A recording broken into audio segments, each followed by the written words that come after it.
Taylor. Hey Maya, how are you doing? I'm doing good. How are you? I'm good. I'm good. I can't complain. Thank you for, coming on the show. I appreciate it. Thanks for having me. I'm so excited after looking at some of your interviews. I'm honored. Definitely. No, definitely.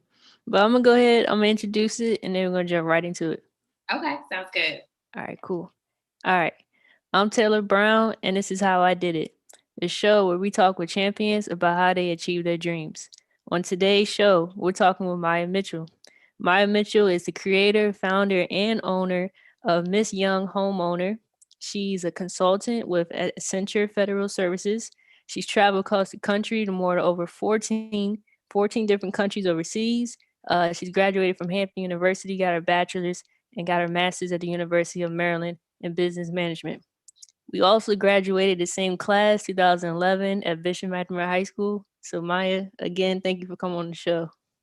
Thank you for having me. I haven't seen you probably since high school back in CN. Yeah, I know. That's crazy. That's like I 10 know. years ago now. I know. Time flies, right? Yeah, yeah. So, but first I wanted to ask you, I watched your interview on ABC 7 channel 7 News, Mm-hmm. and great interview by the way.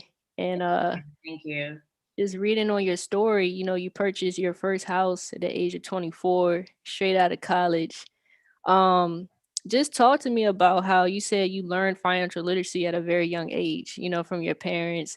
You say you give credit to your parents. Um, Yeah, honestly, like I wouldn't be here if it wasn't for mom and pops. yeah, They've invested a lot in me, and the older I've gotten, the more I realize like we have to be a return on our parents' investment. You and I both went to a very prestigious private high school. right. So I try to do everything in my power to make sure, my parents know that all of their hard work wasn't in vain. But my parents, I don't know, they just talked to me at a young age about real estate, about stock portfolios, and I don't know, it's just always a topic of conversation in our house. Mm, And the older I got, the more I realized that that's not a norm, amongst our community. mm, And so when I was in the process of buying my first home, there were very few people I could talk to about it, without them, mhm. asking questions. And, I had the same questions that they had. So I literally could only really rely on my mom, my parents Yeah. when I was buying my house, because none of my friends had ever gone through this situation. I didn't have a lot of mentors that had bought their first home at 24, 25 years old. So that's really why I wanted to make Miss Young Homeowner, to make home buying a cool thing and to make it a topic of conversation amongst millennials, especially Black millennials. But yeah, my parents, they planted the seed early, and I hope and pray I could do the same one day with my offspring. Yeah. No, definitely. That's great. I mean, I wish I had that. To be honest, that's awesome. So I wanted to ask you, without that guidance from your parents, do you think you still would have bought a house that soon coming out of college, or do you think, yeah, like, what do you think? Probably not. Probably not. When I graduated school, like most of us, I was trying to get my first job, get my first, big girl paycheck, spend my money, Yeah. travel, do all those things. So if it wasn't for their guidance, I probably would not have did what I needed to do to start saving up for a down payment. So I remember even before I started working, my mom was talking to me about how to invest in my 401k, my retirement, and how to set up automatic deductions. So as soon as I got my paycheck, a certain amount of money was automatically going to my savings account without me even doing anything. Okay. And if it wasn't for her tidbits and coaching me, I don't think I would have been in a position to buy as soon as I wanted to. Okay. So yeah, shout out to my mom if you're watching. Hi, mom. Love you. Thank you. That's great. So what's one of the biggest challenges of being a homeowner? Ooh, there's so many. I honestly think it's more challenging being in the home buying process. Once you become a home owner, it's just like anything else. You have your bills, you pay them on time, and you take care of your house. I feel like even before buying a house, like doing the whole college, having my own apartment really helps, embed those understanding of take out the trash on this day, pay your rent on this day. It instills that basic level of responsibility.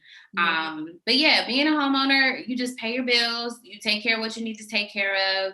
And I would say the harder part is definitely buying the house and going through the process and all of the steps, because there's so many unknowns and there's so many different variables that can make it, stressful or make it, easy as pie. So being a homeowner itself isn't too bad. Being a landlord is pretty difficult. Okay. Something that is new to me as of the past 6 months. But yeah. Okay. So you're a landlord now, your second property in Virginia Beach.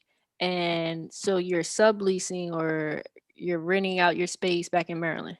Yeah, so my first condo I bought back at in Landover, Maryland, back in 2017. Stayed in that for 2 years. All that whole 2 years, I was paying on my mortgage, building equity, and I also continued to save. So I still had money going into my savings account. I still had like my investment portfolio set up. That didn't stop. And so Okay. I was able to, get in a situation where, interest rates were low because of COVID, and I wanted to leverage the current market. And so I started looking around like, I want to buy another house. But as you know, the DMV area is so expensive. Yes. It's Yes. crazy. Even for like renting is honestly, you might as well be putting money in towards a mortgage, because the rental, Mhm. prices are crazy. So I say all that to say I did my finances and realized buying a house in the DMV wasn't going to work. Okay. So Okay. I Yeah. started looking at other areas, and Virginia Beach came up on my radar for a couple of different reasons. And I ended up buying a space down here. So I am renting out my condo back in PG County. It's a Okay. 3 bedroom, 2 bathroom. So I'm renting out 2 out of the 3 bedrooms right now. Okay. That's very interesting. Because I'm an athlete, and one of my things when I go overseas, sometimes I'm only home for 3, 4 months, sometimes longer. Right. The waiting game. So what advice would you give athletes? If they're looking for most of the time, to be honest, I have to rent because I'm not going to be here for a while. Yeah, what advice would you just give athletes that are always on the move and Yeah, that's a scared to great sublease? question. Yeah, Yeah. that's a great question. I feel like y'all are in a really cool situation because you can invest in property here in those months and those periods of time where you're overseas.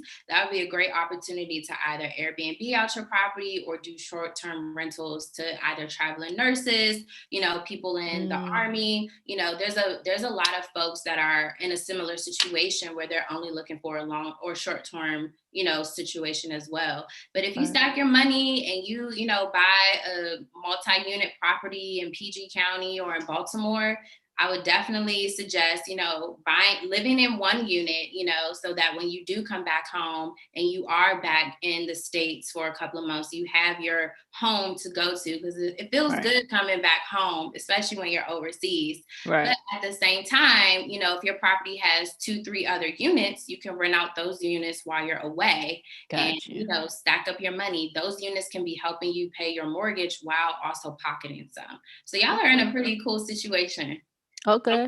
Thank you. You shed some light on that. I appreciate Yeah, that. for sure. Yeah. Oh man. So another question I want to ask you. Great point you mentioned in your interview. I think this is a number, but correct me if I'm wrong. That like 10% of Black women own, homes, or like own their own homes. So Right. Mhm. has that changed? And do you feel like you've made a change since you started, your business? Man, Black women are out here killing it. Okay. Across all facets of life, whether it's real estate, entrepreneurship. Like, I'm sure, being in a situation where you can interview different people. Yeah. I personally feel like I've seen so many Black women invest in real estate. I don't know if it's just because I have this platform. We Mm, do this thing called WCW on Miss Young Homeowners social media, where we shout out, women who buy homes every Wednesday. And so I think just in doing that activity, I've been able to see so many Black women buying homes. So if I okay. had to say, I don't know the statistic off top of my head, but if I had to give a yes or no, I would say yes. Okay. Black women are definitely out here buying homes Yeah. at a really impressive rate. And just Black people in general. Like I said, I have a platform that focuses on that. So Yeah. maybe I'm just biased, but especially in the PG County for sure, we're out Mhm. here killing it. Millennials in general. Yeah. Yeah. That's what I want to talk about. Millennials. Mhm. I mean, this is huge. You stepped out and did this yourself. I think you were still the only one I know of that's really pushing people to buy homes. So, um, how does it feel to be that leader? In the community. You're helping your peers. I mean, you're helping me just like watching your YouTube channel. So, like, how does it feel to be that person people can go to talk to? Well, first of all, I thank you for saying that, and I'm humble about you saying that. I feel like when you have a creative project, sometimes you get bogged down with the logistics of planning and social media posts and like how much this costs, and you forget that you're really inspiring people and helping people out there. So you saying that just gave me like the battery I needed to get me through this week. So thank you for saying that. But it No feels problem. good. It feels good. And I feel like you always have to find your bigger reason and the bigger purpose for why you're doing things. And, Miss Young Homeowner has not been easy to grow, to scale, to sustain. I have a whole 9 to 5 job that like Yeah. drains me every day. But Yeah. knowing that I am, giving back to the community in the sense and planting those seeds, especially planting seeds amongst people that look like me, Mm, amongst Black people that have notoriously been, refused from buying real estate and from creating generational wealth. That is all the motivation I need to keep going, even when I don't have money to like release our new YouTube episodes, or I need funding to work on another creative aspect of Miss Young Homeowner. Like knowing that really keeps me going. So I appreciate you saying that. And yeah. I mean, No, a definitely. lot. Definitely, definitely. So you mind me asking you, working a full-time job and then you're also a business owner. I know that can be like a lot on your plate. Do you feel like you're getting close to stepping away from the full-time, or you want to balance that? Like, is that's what really like doing? Yeah. Yeah, so just curious about that. Well, definitely the goal is to be a full-time entrepreneur. And this year, 2020, I've tried to intentionally connect with my mentors who have made that leap from corporate to full-time entrepreneurship, Okay. because I need to know what to do. What's the steps? Mhm. Like, and I feel like one of my mentors in particular she's given me a step-by-step guide. Like, this is how much money you need to save. This is, the type of retirement funds you need to look into if you plan on being an entrepreneur. Okay. But I definitely am a long ways away from that. I will say I do enjoy my job. I love what I do. It Okay. supported me the ability to travel overseas. But my passion is, with Miss Young Homeowner and Right. creating generational wealth with Black people, period. I Right. want everybody Black to win. Yeah. I can't say that I can necessarily achieve that with my corporate job. So the Mhm. goal is to one day shift to full-time entrepreneurship, but I want to do more than just Miss Young Homeowner. I want to have a real estate portfolio. I want to get into like buying and flipping. I want to get into Mhm. franchises. So hopefully one day I can have my hands in a lot of different things, to Yeah. kind of make up my paycheck that I'm getting from my 9 to 5. Gotcha. Prayers up. Understand. I understand. I definitely understand. Let's talk about your team. Check out your website. You got a big team you started out with, Yeah. still with you. So talk to me. That's awesome. All female team. Yeah. So Miss Young Homeowner, I definitely wanted to create this platform, but was very scared to do it by myself. Mm, And it was funny because around the same time I was thinking of creating it, and around the same time I was about to close on my first house, I had come into contact with a few other girls that I went to high school with, Seton and McNamara, and they were also about to buy their first homes. okay. And, we were all around the age of, 24, 25, 26. And I was like, y'all, we are really an anomaly out here. Yeah. How would y'all feel about joining forces and creating this, this YouTube channel? And so season 1 and season 2 definitely had I like to call them the Miss Young Homeowner OG team. Okay. They were there, filming episodes. We were collectively talking about our home buying experience as young Black women, the Mhm. things that we had to go through, the lessons learned, and just really trying to like have other people avoid the mistakes we made. Okay. Um, and as I continue to grow Miss Young Homeowner and scale, those women, they have their own endeavors and their own business ventures and their own creative projects. So definitely, at this point, I have my publicist. Shout out to Savannah; she's been amazing. Yeah. We have our social media intern. I have an assistant, and so really just trying to have those people in place. And God bless them, I love them so much. Yeah. But really having those people in place, so that we can continue to scale, because I want Miss Young Homeowner to be like, you know East Coast, West Coast, North, South, all over. You really can't do everything by yourself, so it's Yeah. important to have a team. Yeah, that's real. That's definitely real. And so talking about your interviews, your season 1, 2, 3. When season 4 coming out? You got plans for season 4? Yeah, so we had written out all of our season 4 episodes. We were ready to go, about to sign the contract with the videographer, and then COVID hit, right? And Yeah. so we had to completely, pivot everything, because our interviews are face to face in the same room, and obviously that wasn't allowed all last year. Right. And so I tried my best to kind of capture my own footage of Yeah. me going through my home buying process the second go round. And I'm literally texting my cousin now. She just finished up editing the video, so they'll be Yeah. coming out in April. Nice. Nice. Yes. Yeah, everybody had to adjust to the pandemic. What was your biggest lesson from the pandemic?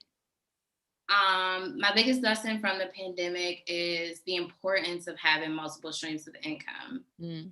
Be a fool to just rely on your corporate paycheck or whatever type of paycheck. We Yeah. obviously see how fragile, our job situations can be, whether you are the CEO of a Fortune 500 company Mhm. or, you're a freelancer. It can all be shaky. So having those multiple streams of income was huge, which is what propelled me to buy the second property, honestly. Mm. Interesting. Okay.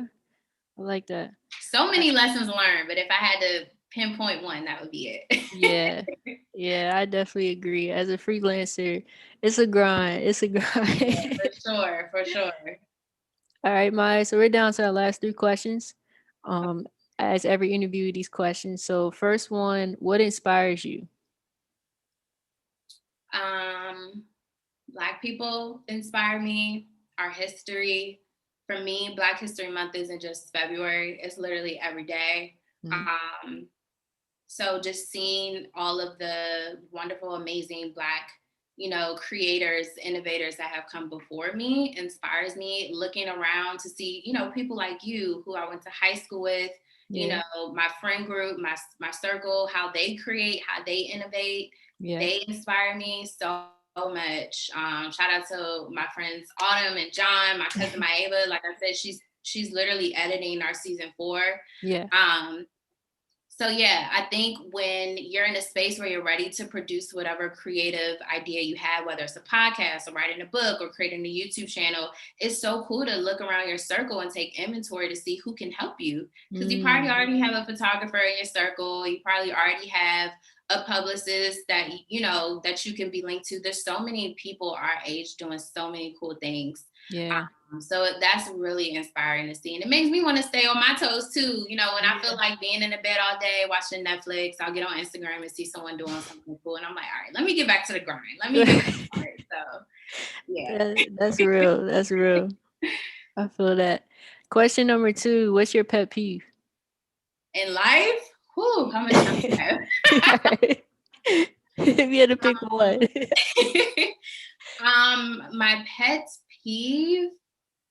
Uh this is a hard question to Yeah. nail it down to one. Can I ask you what yours is? Can I ask Sure. you questions? Yeah.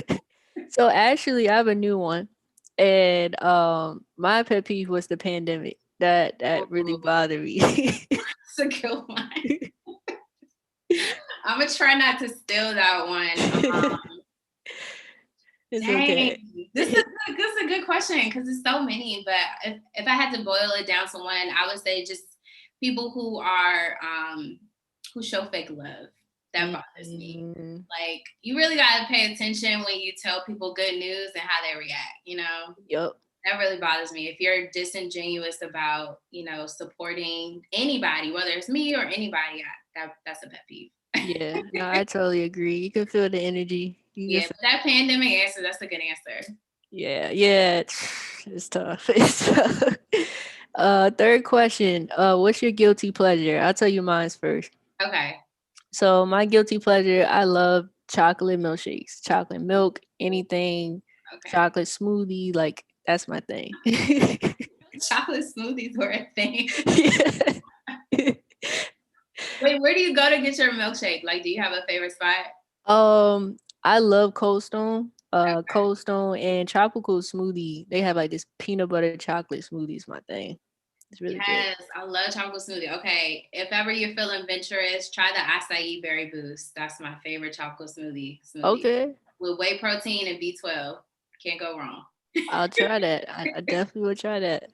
My guilty pleasure, this is easy, reality TV shows. I think Yeah. because my job sometimes can be very hectic and the pandemic was just very heavy, Okay. I love to indulge in mindless TV. Definitely Okay. keep in mind. I can feel that. I can feel Yeah. that. So like that reality show, Love is Blind, is that one of your That was top? my show. I love that show. I got my mom hooked on that. I was in a group chat with my coworkers. That's definitely my show. Yeah, that was pretty fun. It took me a while to get into it, but it was pretty good. Yeah. All right, Maya. But that's all my questions I have for you today. Will you be back? We do another one. Of course, this was really fun. I definitely love, talking about the balance between entrepreneurship and, full time and like just even trying to get my creative ideas out there.